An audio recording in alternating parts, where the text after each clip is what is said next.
Dr. Roberto Navarro, bem-vindo. Obrigado, nosso Carol. Nutrólogo clínico geral, quinzenalmente às segundas-feiras no Você Bonita.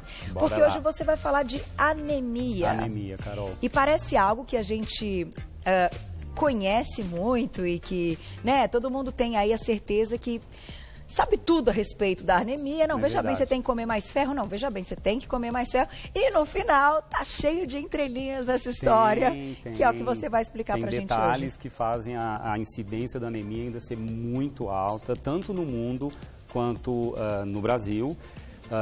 Pelo menos alguns grupos populacionais são mais vulneráveis, crianças em fase de desenvolvimento, com baixa renda, ou não, até as crianças hoje que comem só besteirinha, né? Que estão desnutridas, né? Que estão desnutridas também, mas mais comum também em mulheres em idade fértil que têm ciclos menstruais muito intensos, que perdem muito sangue na menstruação.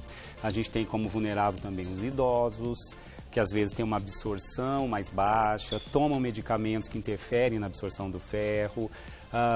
Tem os pós-cirúrgicos bariátricos que também podem ter uma vulnerabilidade, porque tem uma absorção menor. Enfim, são vários setores da população que estão vulneráveis, Carol. Até quem faz dieta, que quer mudar tudo, de repente, da noite Lembrou, pro dia. dietas muito restritivas, bem lembrado, Carol, estava esquecendo de dizer, e os vegetarianos que são mal conduzidos, que fazem sem noção do que estão fazendo, cortam todos os alimentos fontes de ferro de origem animal e não capricham nas fontes de ferro de origem vegetal, que a gente vai falar deles também. E a anemia causa cansaço, fadiga crônica, indisposição, dores de cabeça, dores nas pernas, unha frágil, cabelo frágil, dificuldade de engravidar, imunidade baixa, ou seja, é uma catástrofe quando a anemia se instala no nosso corpo. E hoje eu quero mostrar como evitá-la, né? Como isso acontece. Até, doutor Roberto, para a gente entender, o diagnóstico é feito exatamente em conjunto dessas informações do paciente, apresentando esses sintomas que você comentou, mais os exames laboratoriais que confirmam. Dentro daquela referência,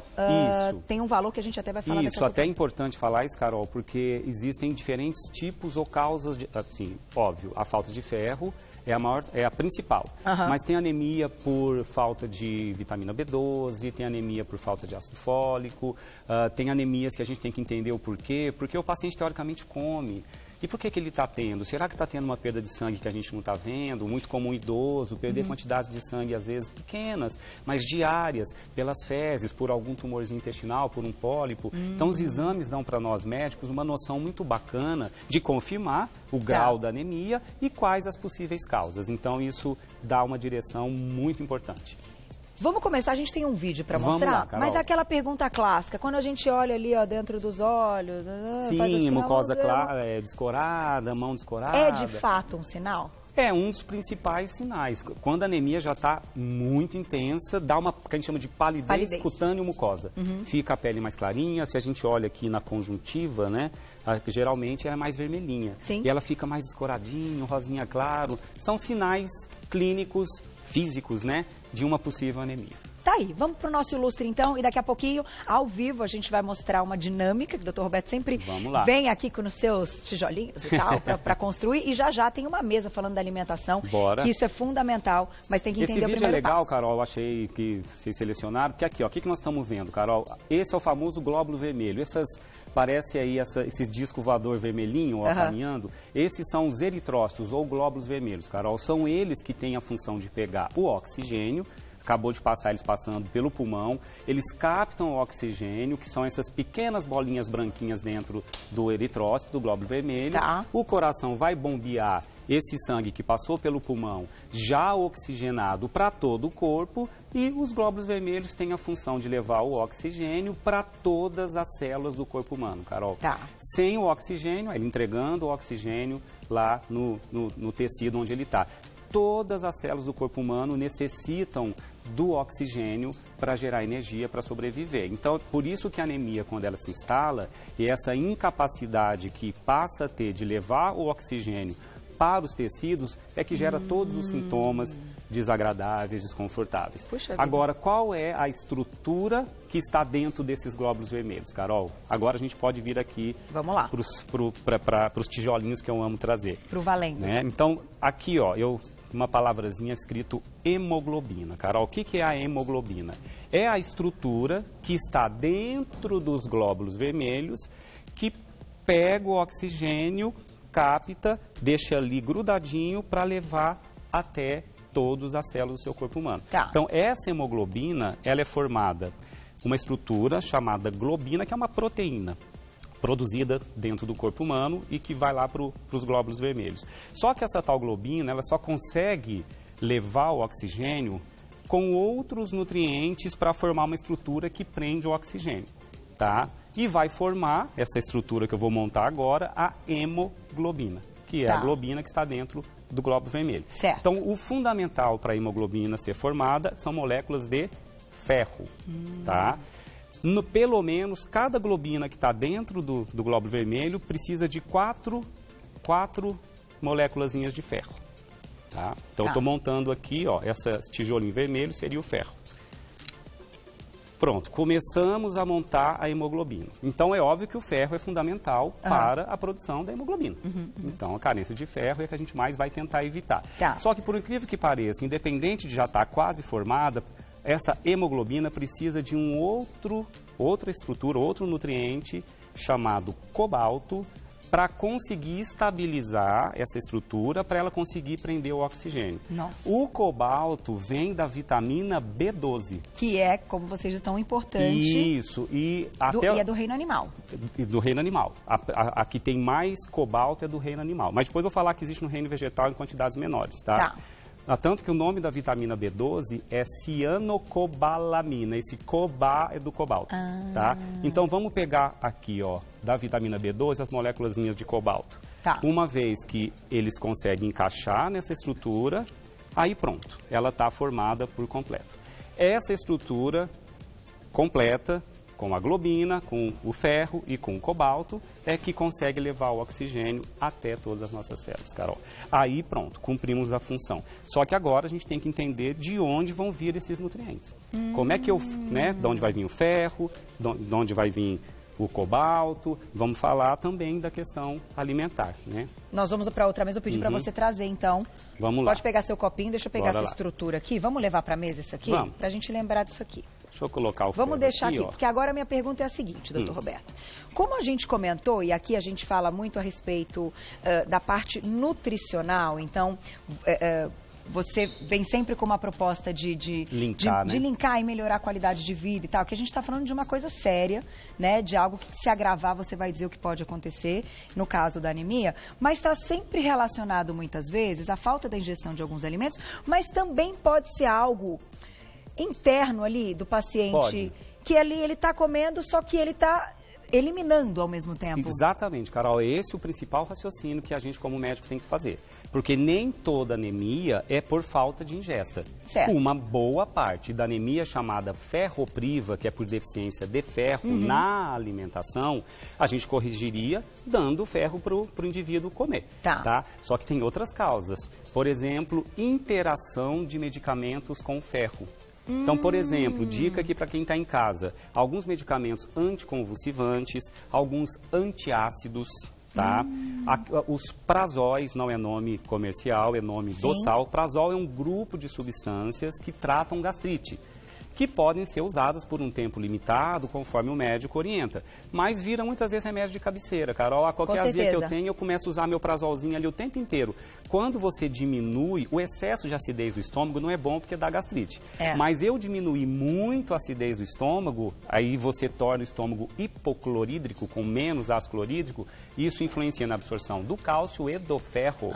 Então, tem pessoas que desenvolvendo uma anemia por interação de medicamentos, existe a perda sanguínea extrema. A mulher está comendo, mas mulheres que têm ciclos menstruais, a gente falou no início, mais de grande volume, ficam muitos dias menstruadas. Se não tiver ingerindo, que a gente perde ferro, né? Eu não menstruo, mas o ser humano perde ferro A mulher pela menstruação, os homens às vezes por sangramentos no intestino também, mas existe uma perda.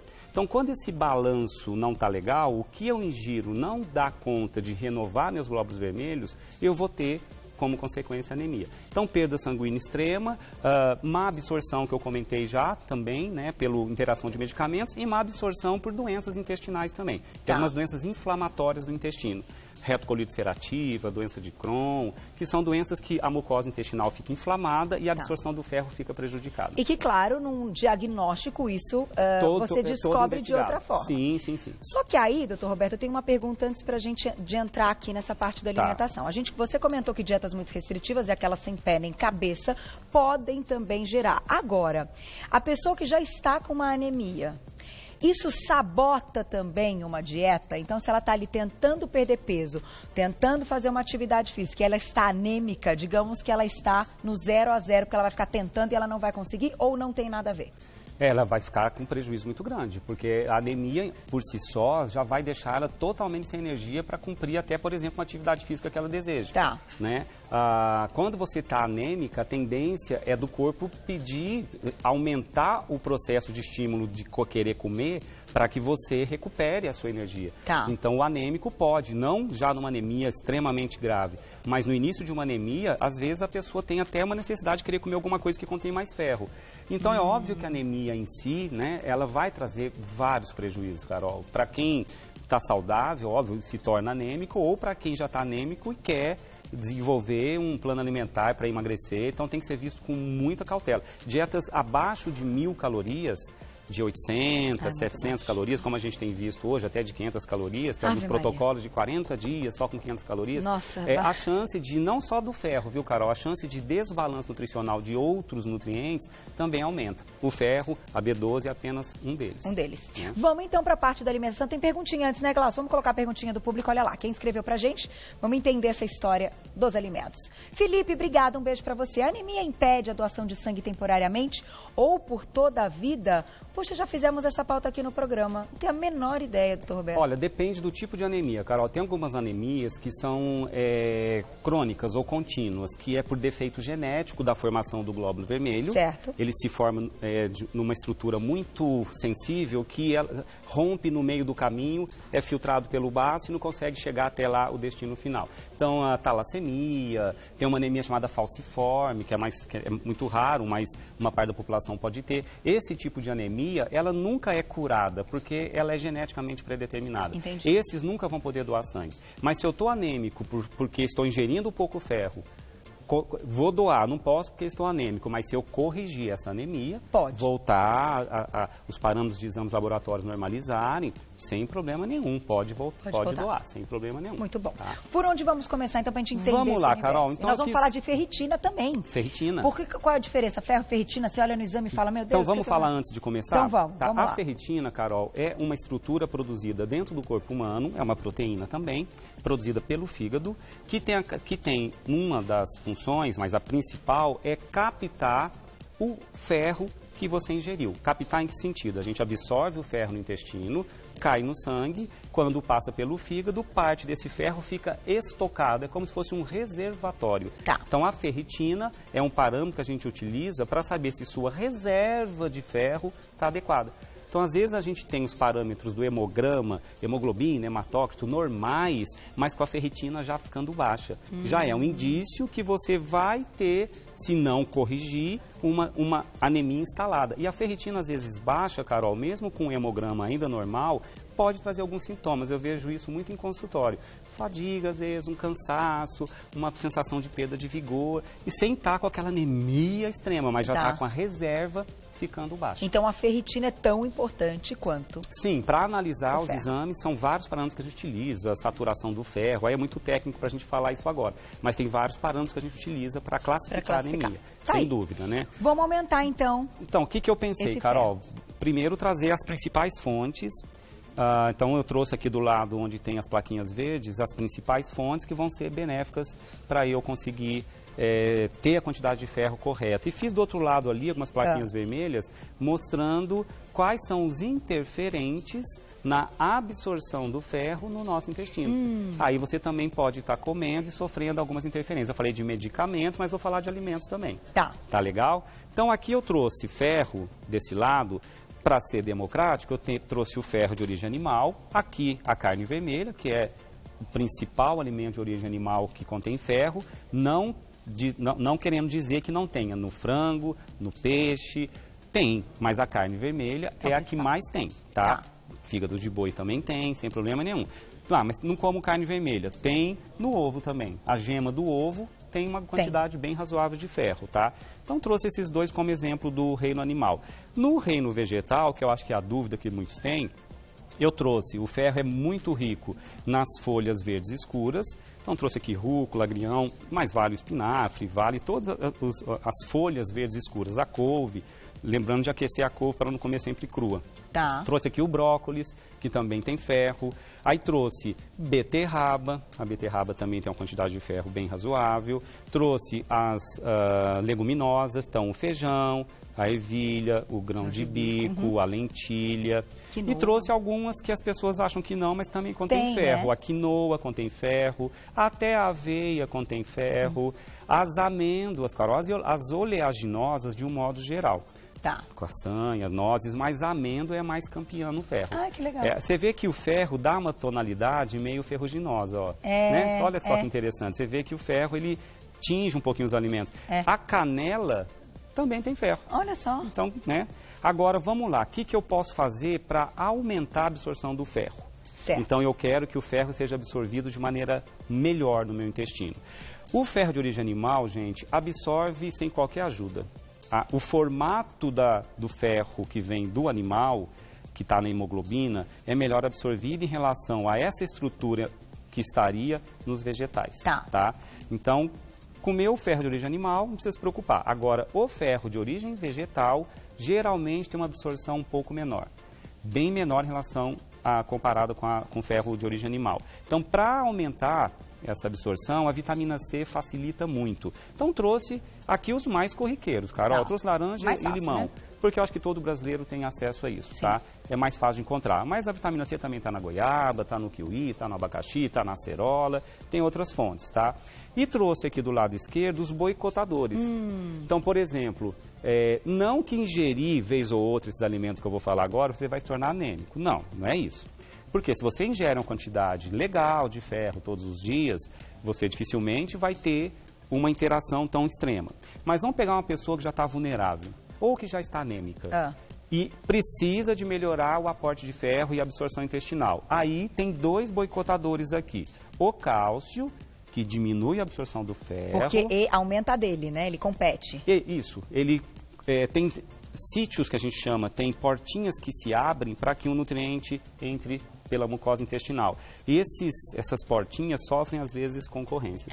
Tá? A via é muito parecida, então como se fosse vias em comum. E o cálcio também pode, às vezes, formar com o ferro, dependente da absorção, ele se liga ao ferro e forma um complexo, que a gente fala, que tem uma absorção mais dificultada e acaba sendo eliminado pelas fezes. Então, essa formação de substâncias que se unem e não são bem absorvidas é que também influencia nessa absorção. Então, trouxe aqui o leite, trouxe iogurte, mas fica valendo um queijo. Então, estou anêmica, preciso melhorar minha absorção do ferro. Vou comer rúcula, vou comer um brócolis, mas coloco um molho branco.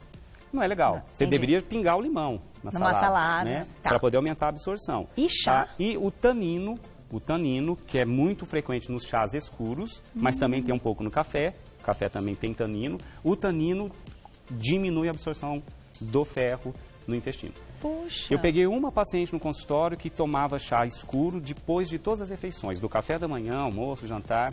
Levou 1 ano, mas ela ficou com uma deficiênciazinha de ferro. Aí descobriu... E aí é aquela história, a gente também pode manipular e pode ser um feito, certo? Para repor esse ferro. Sim. com o médico. Tratamento. E aí, se a pessoa tomar a cápsula com o leite ou com o chá... Não, é legal. Também não vai ajudar. Pensado, hein, Carol?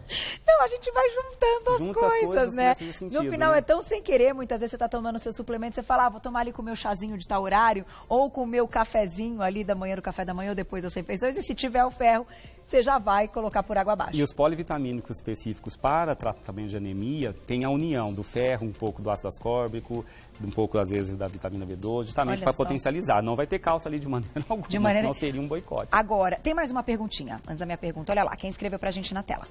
Obrigada, Mari, beijo pra você. Anemia falciforme, então, é hereditária, que você explicou, então, isso, que é uma patologia. A anemia falciforme, ela é mais comum na raça negra, embora possa também atingir o caucasiano, o branco, mas é mais comum na raça negra. É hereditária, geralmente pode ser dada por algum antecessor, ou pai, ou avós. É uma alteração onde o formato do glóbulo vermelho que a gente viu, que parece um prato meio redondinho, né? Parece ela é bem redondinha, né? Meio achatadinha. Na anemia falciforme, o glóbulo vermelho tem um formato totalmente diferente. Parece que ele é feito pela metade, parece uma foice. Tá? Por isso que se chama de falciforme, que falci do latim seria foice. Então, é um glóbulo vermelho que se forma num formato tão errado que quando ele passa por um filtro chamado baço, o que o baço faz? É um órgão que a gente tem que vai trocando os glóbulos vermelhos quando eles ficam velhinhos. Eles são produzidos na medula, tá? Jovens, cumpre a sua função, depois de 120 dias em média, esses glóbulos vermelhos já velhinhos são retirados da corrente circulatória. Quem faz isso é um órgão chamado baço, como se fosse um filtro. Os glóbulos vermelhos que estão mais frágeis, já estão mais velhinhos, a membrana externa deles se rompe, então eles são retirados. Tá? Na anemia falciforme, eles são retirados com extrema rapidez, porque eles têm um formato que não se sustenta muito. Isso vale também para a talassemia, que também tem um glóbulo vermelho formado de maneira um pouco diferente. Eles não se sustentam muito tempo no sangue. Dura menos, né? O tempo de útil dele é um pouco menor. Agora, ligando uma coisa, não tem nada a ver, mas me lembrei, eu vou tentando juntar as coisas. Quem gosta muito dessa medicina oriental, para os chineses, o baço é importantíssimo. Ele entra aí no diagnóstico de várias coisas, principalmente ligada à área emocional, a fadiga e tal. Então agora eu estou entendendo um pouco o porquê dele, né? O porquê é tão importante o baço. Para a gente fechar, doutor Roberto, tem um melhor horário para absorver esse ferro, para tudo isso acontecer de uma maneira melhor? Então quem faz uma reposição ou quando for escolher o principal alimento de ferro do dia... Não necessariamente. O horário em si, não. O importante é que ele ingira. Ficar cuidado só com as interações. Né? Se eu quero ter uma absorção boa, não vou ingerir junto com o cálcio. Né? Pode ser junto com uma refeição, não tem problema, desde que essa refeição não contenha o cálcio. Tá? Então não vai ter cálcio nessa refeição, eu posso ingerir. Tem pessoas que têm um pouco de desconforto quando ingerem o estômago vazio. Mas o ideal... Né? Talvez, aí acho que uma dica bacana, eu sempre quando dou para o meu paciente tomar, eu sugiro entre as refeições, para não ter concorrência com nada. Então, entre o café da manhã e o almoço, ou entre o almoço e o jantar, no meio da tarde, longe de alguma refeição, para não ter nenhuma interferência, tá? Mas tem pessoas que têm um pouco de desconforto, queixam de um pouco de dispepsia quando tomam o estômago vazio, sem alimento. Aí um alimentozinho leve também. Junto. Uma frutinha, né? Chupa uma laranja. Né? E aí vai tudo junto. Vai ser até melhor. Né? Só posso agradecer. Aliás, deixa eu contar para vocês, antes de passar o agradecimento do Dr. Roberto, que você vai escolher o próximo tema. Né? Daqui 15 dias, nós selecionamos aqui algumas opções. Vão estar no Facebook do Você Bonita e no Instagram, @VocêBonitaTV. Já vou dizer alto aqui para vocês. Doença celíaca, ou como o sódio age no corpo, ou como inflamações que ocorrem em diferentes partes do corpo. E aí, no final do programa, vai estar lá bonitinho para você votar. E a gente chegou a essa conclusão de temas e de assuntos, olhando todas as perguntas. Foi feita uma pesquisa, né, pela nossa equipe maravilhosa aí, que cuida das nossas redes sociais, do que vocês querem ver e ouvir do Dr. Roberto. Perfeito. E avaliamos que esses eram os itens que apareciam mais vezes. Então, você vai lá no final do programa, pode votar pelo Facebook ou pelo Instagram. E aí, na próxima segunda que você estiver de volta. Estarei aqui para isso, Carol. Mais uma aula. Agora, quem quiser saber mais, gente, acesse o site nutrasaude.com.br, que lá é sempre uma fonte de pesquisa e de aprendizado maravilhosa para você. E siga o Dr. Roberto nas redes sociais, @doutor abreviado Roberto Navarro. Doutor abreviado Roberto Navarro. Você já encontra todo o trabalho dele e eu estou à espera da aula. Obrigada sempre.